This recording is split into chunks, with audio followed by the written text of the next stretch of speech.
Welcome to Gaia's Love, a podcast of brief messages to help humanity bridge the gap to the new earth. My name is Vivienne Gerard. It is my delight to be a scribe for consciousness today, sharing the wisdom that flows through from Source. Here we go.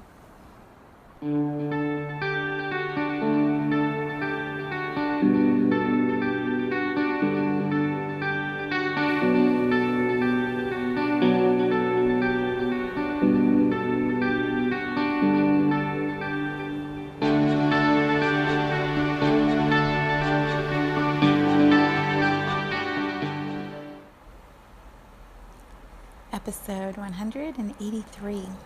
It is Tuesday today, and it is a little cloudy, but with some sunshine peeking through out the window. Everything is green right now in Cincinnati. Oh my gosh, it's gorgeous. It's gorgeous. When I was walking Star this morning, even though the sun was just starting to come up, it was kind of dark, but everywhere around me you could just feel the trees had been thickening and growing more leaves, the bushes, the honeysuckle, like everything is starting to create this green vortex or cocoon around our home, around our property. It's just amazing. Just amazing. So I bring all of that green energy to you, the same color of life, of the heart chakra. Just so good. So good. Okay, so today's title for the podcast, I played with a few different things as I was feeling into the energy, and then went through my list of previous titles for all the other podcasts, and I couldn't believe I haven't presented this title before. And then as I was sitting in meditation right before recording this, I realized, there's a reason I haven't been ready until now to present this in the way that I feel it can move through me. So here we go. The title is Fear or Love. Fear or love. And we often hear or read, or I'm not sure which ways these messages have been shown to you, but I feel like many of us have heard that choice extended before. Are you going to choose fear, or are you going to choose love? And when we hear things often enough, sometimes we start to tune it out or dismiss it or believe that we already have the answer and we already operate from that place. And that is what I have often believed. Choose fear, choose love. Which one? Well, of course I'm going to choose love. What happens though is fear is kind of sneaky, and it finds its way in, and we don't always realize that we are operating from fear until we're ready to recognize that pattern and truly transcend it, truly understand it enough that we can say, I won't be fooled as long, or I won't go as deep down into the fooling of that, or I'll be aware of that on a more consistent basis. And so love will be easier to access. It'll be easier to return to. It'll be easier to feel. It'll be easier to find. And so the moment fear starts to present itself, we feel it or sense that it's not our truth. We sense that something is out of alignment. And so we can breathe through that feeling of fear that would have tried to, in the past, snare itself around us and pull us down into our limitations, our judgments, our old stories. And it takes practice. It takes a lot of practice to hold so steady in the vibration of love that we can access it over and over again, and faster when we're in those situations of love or fear being presented. And then we can simply choose and be consciously choosing love, love, love, love, love. So the example that came forward in my meditation this morning was the way that I moved through my divorce from my first husband. So I don't often talk about it because I'm very protective, of the relationships in my life and the privacy of those. And so I'm simply going to share the process of fear or love and how I navigated through that from my perspective, from how I experienced it, in whatever way is apparently going to come through. When I knew that it was time for me to make a shift and to step into whatever the next phase of my own soul journey was going to be, the fear that I felt that was the sneakiest or the most hidden, that has taken me a long time to become clear about, was the fear that I was making a mistake in leaving. The fear that if I followed through on this impulse to expand into something new or different in my own journey, that I would lose everything that I had spent most of my married and parenting years creating and building, that it would dissolve, that my choice to step into my own expansion would have this incredible price of losing everything that I had poured so much love into for so long.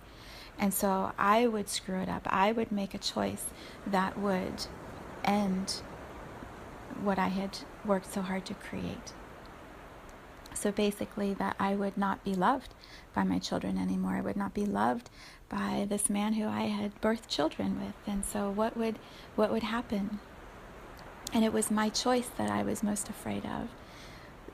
When we have expansive shifts like that, when the soul is urging us to move through something that is going to catapult us into a different phase, a different trajectory, a different experience, but one that we know we have been called into, all of those fears are so real that it can be easier to stay in the smallness, not the smallness, because we're never really small, to stay in the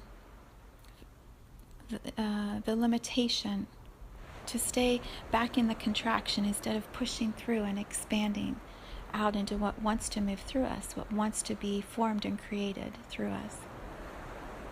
What that looked like in the physical for me was this very real fear that I was not going to have a close relationship with my children anymore, that there would be damage to my relationship with my children from going through a divorce.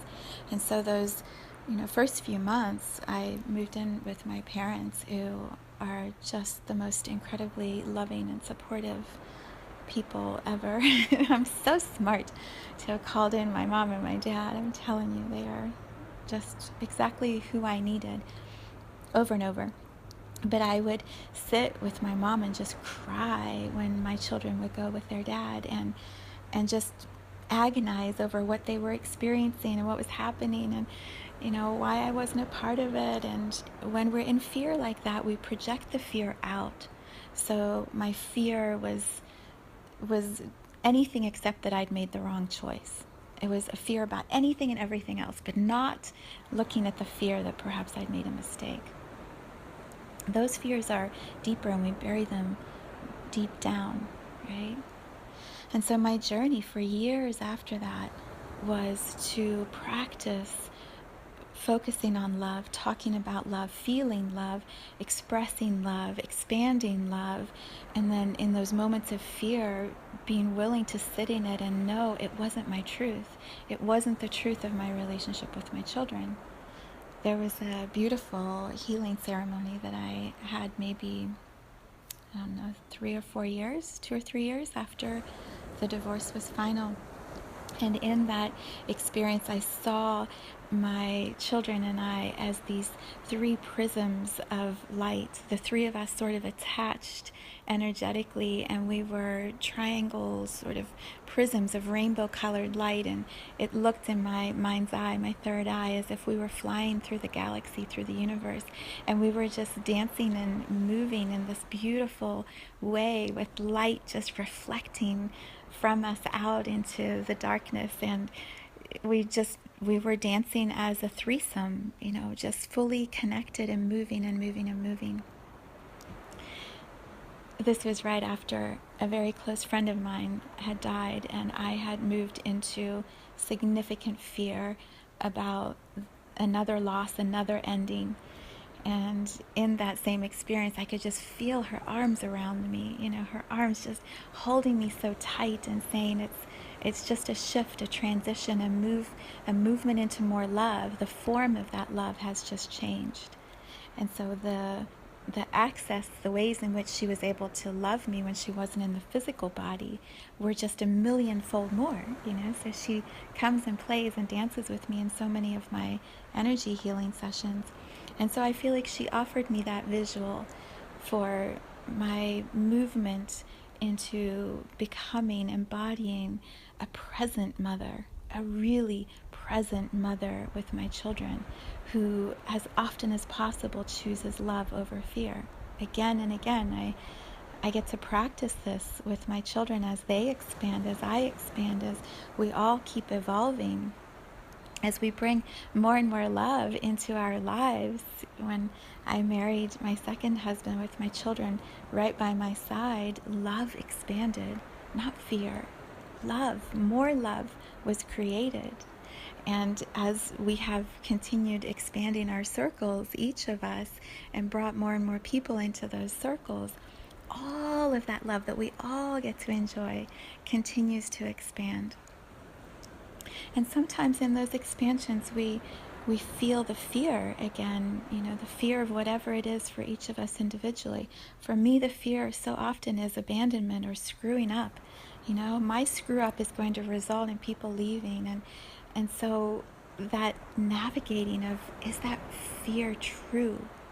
Is that actually true? And it isn't. It isn't, because what my beautiful friend who died so young, what she has shown me again and again is I'm just right here. I may be in a different form, but I'm right here. So you don't ever lose me, and you can't ever screw up enough that I'm not going to be able to keep loving you.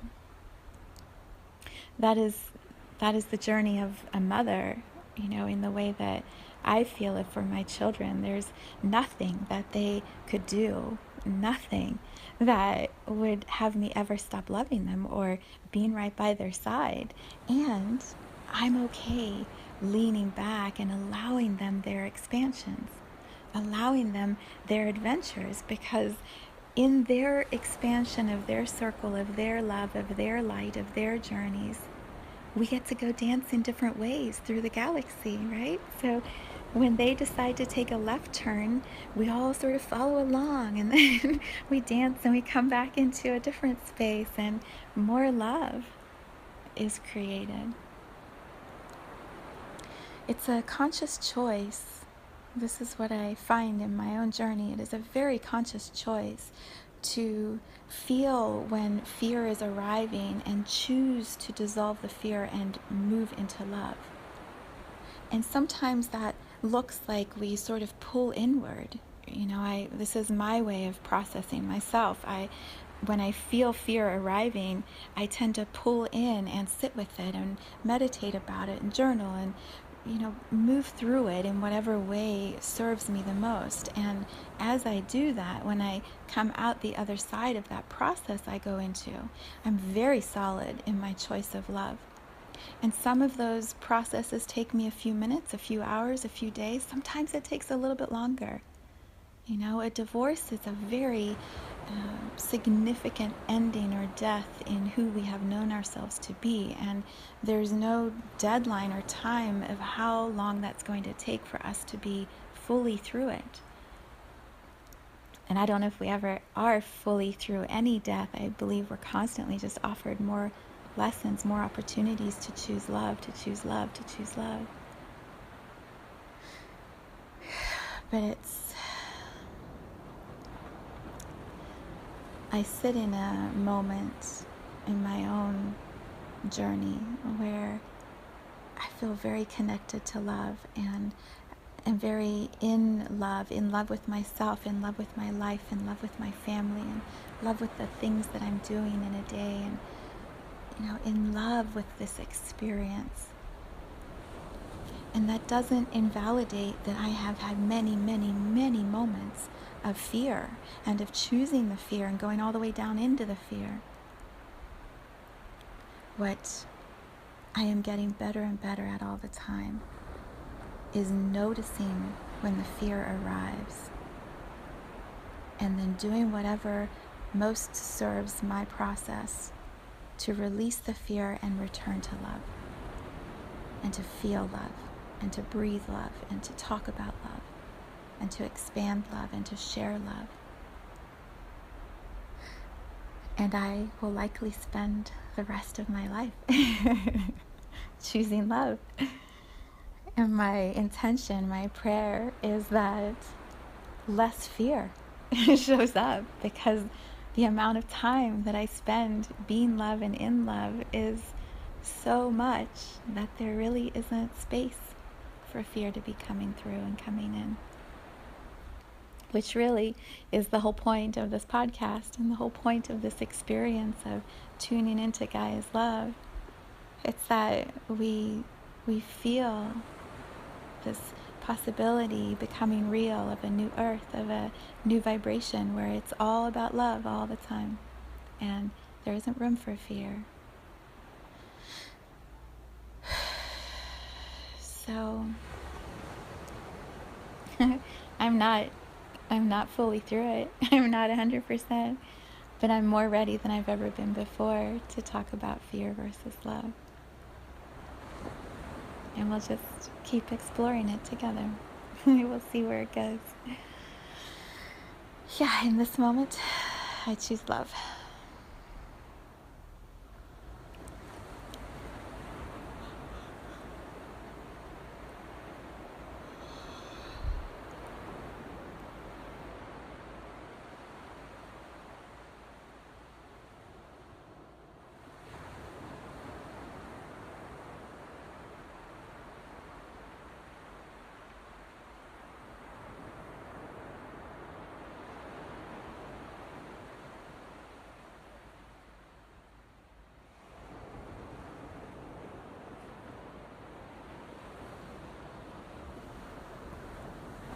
Thank you for tuning into this vibration of pure love.